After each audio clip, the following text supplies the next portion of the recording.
junio de 1976.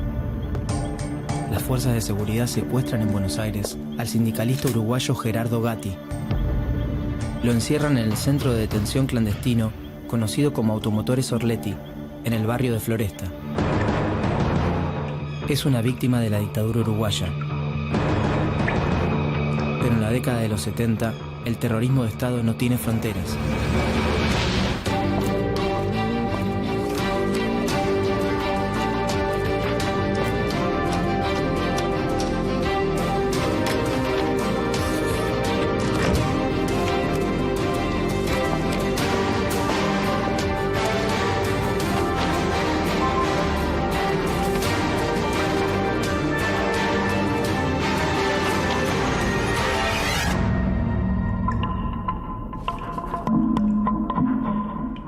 En la segunda mitad del siglo XX, la política uruguaya se repartía entre dos fuerzas: el Partido Colorado, que representaba a los sectores urbanos, y su adversario, el Partido Blanco, que defendía los intereses del campo.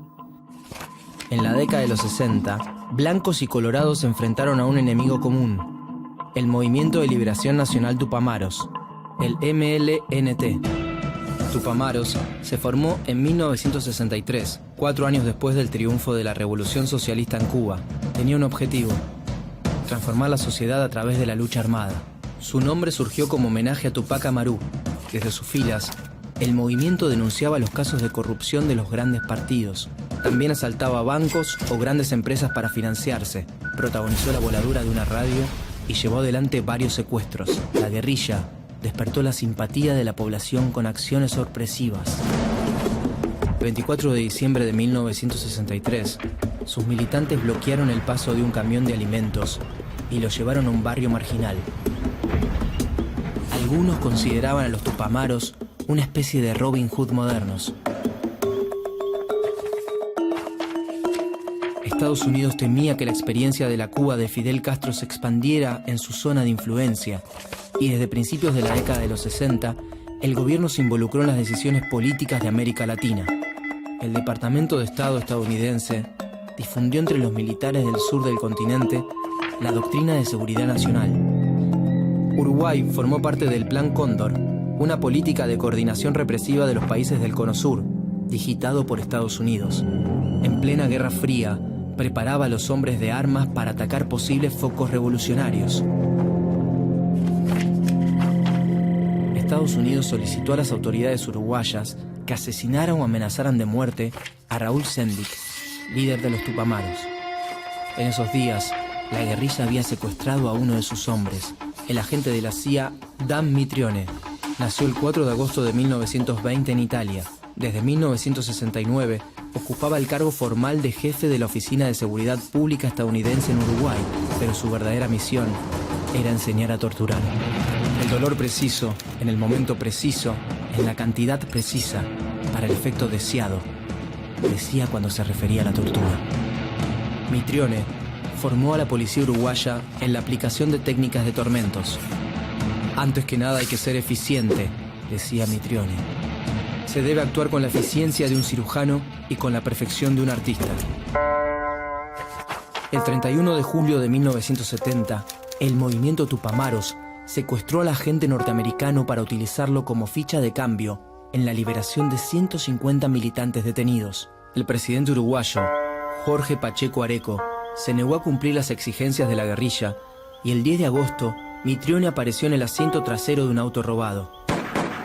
Estaba muerto.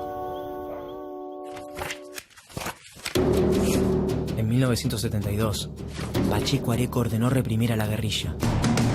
Las Fuerzas Armadas fueron más allá aún. Las fronteras dejaban de ser territoriales para convertirse en ideológicas. La doctrina de seguridad nacional estaba en marcha. Los militares comenzaron a actuar como un ejército de ocupación al servicio de la lucha contra el enemigo, el comunismo. El 1 de marzo de 1972, Bordaberry asumió la presidencia en un escenario de gran tensión social y política. Por un lado, enfrentaba la movilización de los trabajadores reunidos en la Convención Nacional de Trabajadores, la CNT, y por el otro, las actividades de los grupos guerrilleros. Al igual que Pacheco Areco, buscó el apoyo de los militares. El ejercicio del poder se hacía cada vez más inconstitucional. Las Fuerzas Armadas y el poder político aceptaron el uso de la tortura física y psicológica en contra de los supuestos enemigos. Faltaba poco para que la democracia llegara definitivamente a su fin.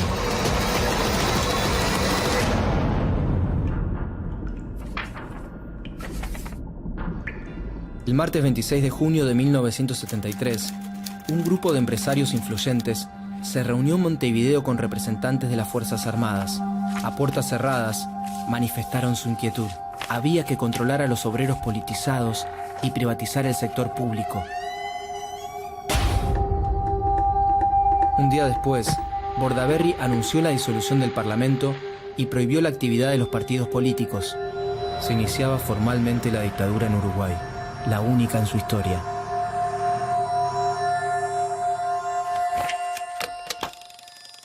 A través de este mensaje quiero expresar al pueblo uruguayo la confianza y la seguridad de que estas medidas no son tomadas en agravio a las instituciones, sino que por el contrario lo son en defensa de las instituciones.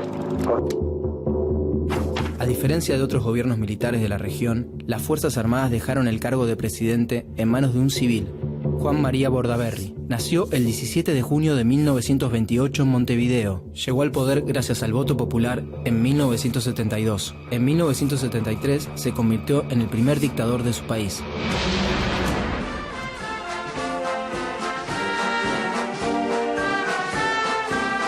Bordaberry comenzó a gobernar junto con el Consejo de Seguridad Nacional, integrado por miembros de las Fuerzas Armadas. La Central Obrera y el Frente Amplio, una nueva fuerza de izquierda que había cosechado el 20% de los votos en las elecciones presidenciales, organizaron una intensa lucha civil desde las primeras horas del golpe. La CNT convocó a los trabajadores a una huelga general y el 9 de julio, obreros y miembros del Frente Amplio organizaron una multitudinaria manifestación en el centro de Montevideo. El ejército los reprimió de manera violenta y logró quebrar la resistencia. La dictadura cívico-militar tenía un objetivo claro: impulsar una política de liberalización y desregulación de la economía e implementar reglas laborales más flexibles, a favor de los empresarios y en contra de los derechos de los trabajadores. El régimen impuso el terrorismo de Estado para evitar cualquier tipo de oposición a su modelo económico y político. Secuestros, prisión prolongada, tortura, violaciones, asesinatos, desapariciones y robos de bebés formaron parte del sistema represivo de la dictadura uruguaya. En este escenario, las Fuerzas Armadas tomaron como rehenes a 9 dirigentes tupamaros, entre ellos a José Mujica, alias Pepe. Nació el 20 de mayo de 1935 en Montevideo. Al igual que otros dirigentes tupamaros, estuvo preso durante toda la dictadura. Más adelante, en democracia, sería presidente de los uruguayos. El gobierno también declaró ilegales a los partidos políticos, disolvió la CNT y reprimió la actividad sindical, instauró la censura y cerró los medios de prensa independientes. La justicia militar acusó a periodistas y hombres de la cultura, como el escritor Juan Carlos Sonetti, de hacer apología de la sedición. En el sector educativo, intervino la universidad, suspendió los recreos en la escuela secundaria para evitar disturbios y despidió a cientos de profesores. En 1976, al mismo tiempo que en Argentina se producía el golpe de Estado, las Fuerzas Armadas uruguayas destituyeron al presidente Bordaberry y suspendieron las elecciones. Los militares asumieron todas las funciones del gobierno. Controlaban a la población dentro y fuera de las fronteras, en alianza con las dictaduras de la región. Un caso emblemático es el de los 160 desaparecidos uruguayos. Solo 35 fueron asesinados en su país. Los 125 restantes desaparecieron en la Argentina. El 1 de junio de 1976 comenzó a funcionar en el barrio porteño de Floresta el centro clandestino de detención conocido como Automotores Orletti. Fue el destino de decenas de uruguayos secuestrados en Argentina en el marco del Plan Cóndor. El 24 de julio de 1976, 23 detenidos ilegales fueron trasladados desde Orletti a Montevideo. 3 meses después, la dictadura montó una escena para simular que habían ingresado al país por sus propios medios para invadir el territorio. En esos días, en Buenos Aires, otros 22 detenidos subieron a un avión militar uruguayo que partió hacia el aeropuerto de Carrasco, en donde quedaron a disposición del ejército. todos ellos continúan desaparecidos.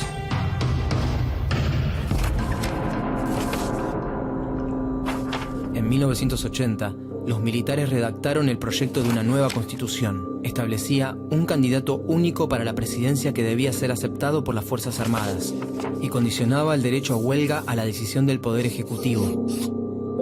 El punto más fuerte era la tutela militar sobre la futura constitución y sobre la democracia uruguaya. La dictadura convocó un plebiscito para legitimar su proyecto en las urnas. Los partidos políticos aprovecharon para reaparecer en la vía pública con una campaña por el no a la iniciativa militar. El 30 de noviembre de 1980, los uruguayos concurrieron silenciosamente a votar. Participó el 85% de la población. El 58% se manifestó en contra del proyecto de reforma. El 42% a favor. Aunque se trató de una victoria para el pueblo, las urnas decían que después de 7 años en el poder, 2 de cada 5 votantes apoyaban el régimen. A partir del plebiscito, se inició el proceso de transición democrática.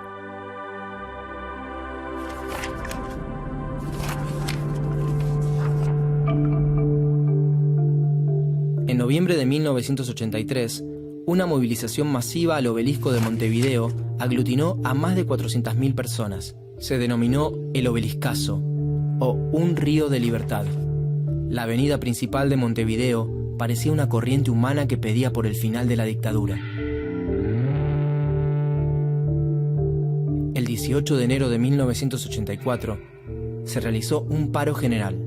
Era el primero después del que había realizado la CNT el día del golpe.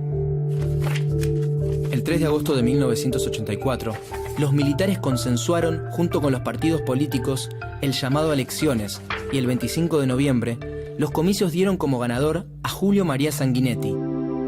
Nació en Montevideo el 6 de enero de 1936. Era un dirigente del Partido Colorado. Después de 12 años de dictadura, fue el presidente de la transición democrática uruguaya. Sanguinetti dictó la amnistía para los presos políticos y sociales, restituyó en sus puestos a los empleados públicos despedidos, repatrió a los exiliados y restableció las libertades civiles y políticas. Pero también promovió la ley de caducidad, que dejó impunes las acciones de violación de los derechos humanos ejecutadas durante el terrorismo de Estado.